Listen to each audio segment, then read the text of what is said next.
தெரிவித்துக் கொள்கின்றேன். எஸ்ஆர்எம் பல்கலைக்கழகத்தில் சொல் தமிழா சொல் அப்படிங்கிற பேச்சு போட்டி நிகழ்வு தமிழகம் முழுவதுமே நடத்தப்பட்டு 2000 மாணவர்களுக்கு மேல பங்கேற்று இறுதிக்கட்ட போட்டி இன்று எஸ்ஆர்எம் பல்கலைக்கழகத்தில் நடந்தது. ரொம்ப சந்தோஷம். நம்முடைய தமிழ் மாணவ செல்வங்கள் மிக அற்புதமா நம்முடைய தமிழ் மொழியில் அவங்களுடைய கருத்துக்களை எடுத்து வைக்க முடிகிறது. 3 வெற்றியாளர்களும் கூட நெல்லை பகுதியிலிருந்தே வந்திருக்கிறாங்க. அது ஒரு பெரிய ஆச்சரியம் கூட, மகிழ்ச்சியும் கூட. எல்லோருக்கும் என்னுடைய வாழ்த்துக்களை தெரிவிச்சுக்கிறேங்கன்னா அந்த கேள்விகளை கேளுங்க. முதலமைச்சர் கலந்து கொள்ள ஆனா நான் நேற்றே பேசியிருந்தேங்கன்னா, நேற்று நம்முடைய பிரதமர் அவர்கள் ஒரு விஷயத்தை நம்ம புரிஞ்சுக்கணும். எப்பொழுதுமே ஒரு நாட்டினுடைய பிரதமர் இன்னொரு நாட்டிற்கு அதிகாரப்பூர்வமாக பயணத்தில் இருக்கும் பொழுது நேரடியாக அந்த நாட்டினுடைய தலைநகரத்துக்கு தான் வருவாங்க. அது மரபு. ஆனா நம்முடைய பிரதமர் நரேந்திர மோடி அவர்கள் தாய்லாந்து பயணத்தை முடித்துவிட்டு, இலங்கை பயணத்தை முடித்துவிட்டு நேரடியாக நம்முடைய தமிழ் மண்ணுக்கு வந்திருக்கிறார். எந்த அளவுக்கு நம்முடைய மண்ணின் மீது ஒரு பெரிய மரியாதை வச்சிருக்கிறாங்க. அதே நேரத்தில் 8300 கோடி ரூபாய் மதிப்பு இருக்கக்கூடிய திட்டங்களை மக்களுக்கு அர்ப்பணிச்சிருக்கிறாங்க. முடிஞ்ச திட்டங்களை துவங்கி வச்சிருக்கிறாங்க. அதில் 550 கோடி ரூபாய்க்கு மேல பெருமானம் இருக்கக்கூடிய அந்த பாம்பன் புதிய பாலம், அதையும் நேற்று நாட்டு மக்களுக்கு அர்ப்பணிச்சிருக்கிறாங்க. இந்த நிகழ்வில் நம்முடைய மாநிலத்தினுடைய முதலமைச்சர் அவர்கள் பங்கேற்காதது உள்ளபடி வருத்தமே. அவர் கண்டிப்பாக பங்கேற்றிருக்கணும். ஏன்னா அரசியல் ஒரு பக்கம், டெவலப்மெண்ட் ஒரு பக்கம், வளர்ச்சி ஒரு பக்கம் இருக்கும் பொழுது எப்பொழுதுமே வளர்ச்சிக்கு அதிக முக்கியத்துவம் பாரதிய ஜனதா கட்சி கொடுக்கும். அரசியலுக்கான நேரம் எப்பொழுதும் இருக்கும். ஆனால் நேற்று நம்முடைய முதலமைச்சர் அவர்கள் அரசியல் செய்ய வேண்டிய நேரமோ காலமோ நேற்று இல்லை. அவர் அங்கிருந்து பிரதமரை வரவேற்று தமிழக மக்களுக்காக அர்ப்பணிச்ச திட்டத்தில் முதல் ஆளாக நம்முடைய முதல்வர் இருந்திருக்கணும். அதனால் எங்களுக்கு அதில் வருத்தம் தான். அடுத்த முறை பிரதமருடைய நிகழ்வுகள் நடக்கும் பொழுது நிச்சயமாக முதல்வர் தன்னை திருத்திக் கொள்வார் என்று எதிர்பார்க்கின்றோம். சார், இன்னைக்கு அசம்பிளியில் சீஃப் மினிஸ்டர் பேசும்போது ஃபிஷர்மேன் இஷ்யூ பற்றி பேசும்போது பிரதமர் ஒரு கன்ஸ்ட்ரக்டிவான ஸ்டெப்ஸ் எடுக்கல அப்படிங்கிறத பேசியிருக்காரு. சட்டப்பேரவையில் நம்முடைய மாண்புமிகு முதல்வர் அவர்கள் என்று பேசும் பொழுது இலங்கைக்கு சென்ற நம்முடைய பிரதமர் திரு நரேந்திர மோடி ஐயா அவர்கள் ஆக்கப்பூர்வமாக எதையும் பேசவில்லை என்கின்ற குற்றச்சாட்டை வச்சிருக்கிறாங்க. முதலமைச்சர் அவர்கள் ஊட்டிக்கு போனனால என்ன நடந்துச்சுன்னு அவருக்கு தெரிய வாய்ப்பில்லை.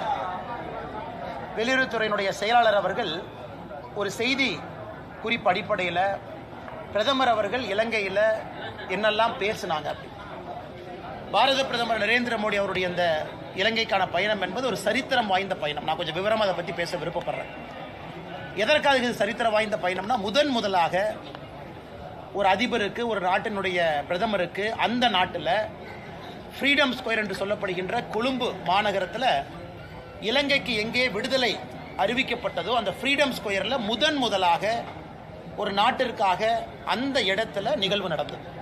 எப்படி நம்ம ராஷ்டிரபதி பவன் ஃபோர்கோர்ட்டில் நிகழ்வு நடக்குமோ அதே போல ஃப்ரீடம் ஸ்கொயரில் முந்தாநேற்று நடந்த நிகழ்வு தான் முதல் நிகழ்வு மற்றொரு நாட்டினுடைய அதிபருக்காக. அந்த அளவுக்கு முக்கியத்துவம் இலங்கை நாடு பிரதமர் கொடுத்திருக்கிறாங்க. பிரதமருடைய மற்ற விசிட் அனுராதபுரா, கொழும்பு எல்லா இடத்துலையும் பார்த்தீங்கன்னா, குறிப்பாக நம்முடைய இந்தியா இலங்கைக்கு எவ்வளவு நெருங்கிய ஒரு நாடாக இருக்கிறது, தொப்புள்குடி உறவாக இருக்கிறது என்பதை பிரதமர் இந்த விசிட்ல இன்னும் ஆழமாக பதிவு வைத்திருக்கின்றார். பிரதமர் அவர்கள் இலங்கையினுடைய அதிபரை சந்திக்கும் பொழுது, பத்திரிகையாளர்கிட்ட பேசும்பொழுது 2 விஷயத்தை ஆணித்தரமாக பேசியிருப்பாங்க. ஒன்று, நான் இலங்கையினுடைய பிரதமர்கிட்ட விஷயத்தை வலியுறுத்தி இருக்கிறேன்.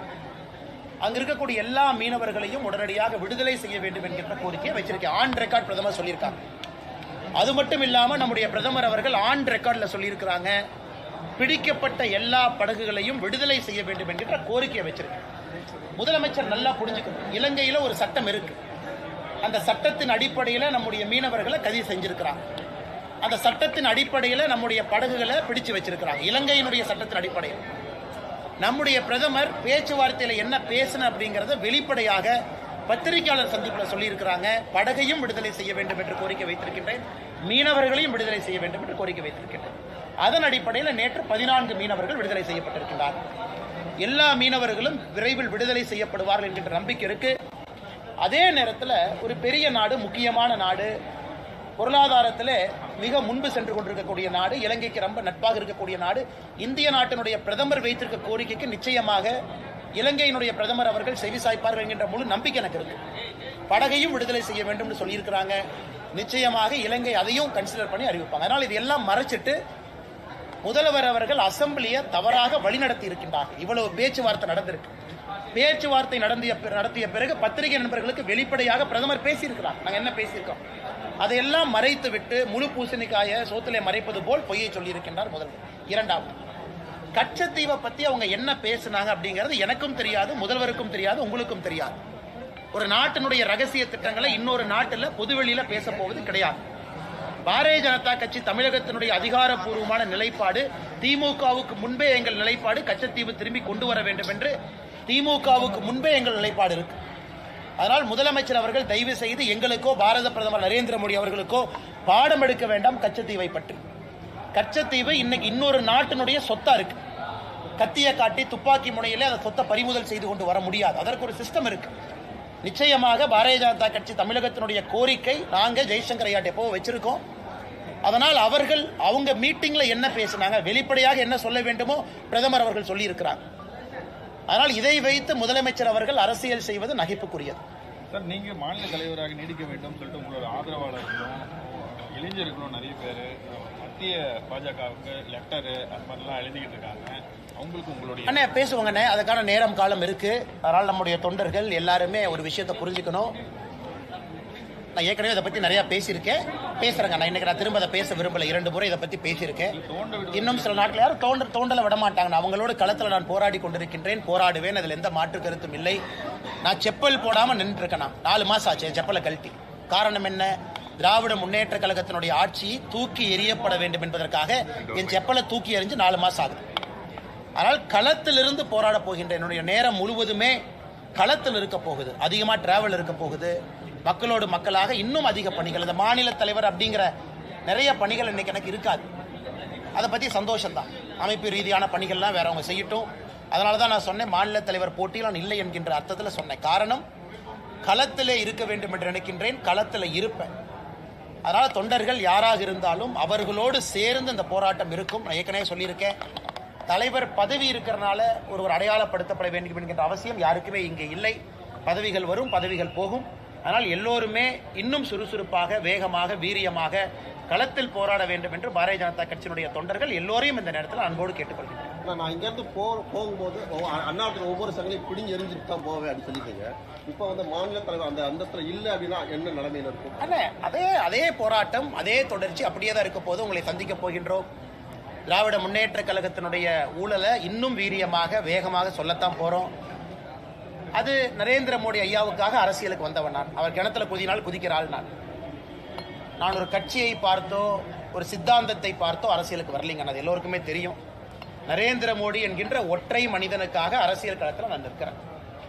நான் ஒரு கட்சியில ஒரு சின்ன உறுப்பினராக சேர்ந்து கிளை தலைவராக வந்து வரல. நிறைய நண்பர்கள் இருக்கிறாங்க.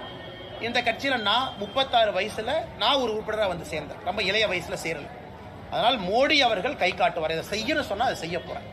மோடி அவர்கள் சொல்லும் பொழுது கண்ணை மூடிக்கொண்டு செயல்படுத்துவது மட்டும்தான் என்னுடைய வேலை. அதனால மோடி சொல்லுவார், இன்னைக்கு தொண்டனாக இருன்னு சொன்னார்னா தொண்டனாக இருப்பேன். அதனால் மோடி அவர்களுடைய எந்த கட்டுப்பாடு விதிச்சாலும் அதற்கு முழுமையாக ஏற்றுக்கொண்டு பணி செய்வதற்காகத்தான் அந்த இயக்கத்துக்கு வந்தேன். அது எப்பொழுதும் தொடரும். மாறுபட்ட கருத்து கொண்ட நீங்களும் சீமானும் ஒரே மேடையில் இருந்தது. நான் பேசினேங்க. நான் அதை பற்றி நான் கொஞ்சம் ரொம்ப விரிவாகவே பேசினேன். நான் வந்து தேசியத்தில் தமிழை முதன்மைப்படுத்த வேண்டும் என்று நினைக்கின்றேன். சீமான் அண்ணன் தமிழ்ல தேசியத்தை பார்க்குறான். அவருடைய கருத்து சில இடத்துல வேறுபட்ட மாறுபட்ட கருத்தாக இருக்கலாம். என்னுடைய கருத்து வேறு இடத்துல வேற மாதிரி இருக்கலாம். இருந்தாலும் தமிழக மக்களுக்கு நல்லது செய்ய வேண்டும் என்று ஒரு நேர்கோட்டு பயணத்தில் இருவருடைய வார்த்தைகள் ஒரே மாதிரி தான் பிரயோகமாக இருக்கு. இன்னைக்கு இந்த மேடை அரசியல் கலக்காத ஒரு மேடை. குறிப்பாக அடுத்த இளம் பேச்சாளர்களை கண்டெடுக்க வேண்டிய மேடை. அதில் அண்ணன் சீமான் அவர்களோடு, பேராசிரியர் ஞானசம்பந்தம் அண்ணனோடு, மிக முக்கியமாக பாரிவேந்தர் ஐயாவோடு பங்கேற்றதிலே உள்ளபடியே மற்றற்ற மகிழ்ச்சி அடைகின்றேன். நன்றி.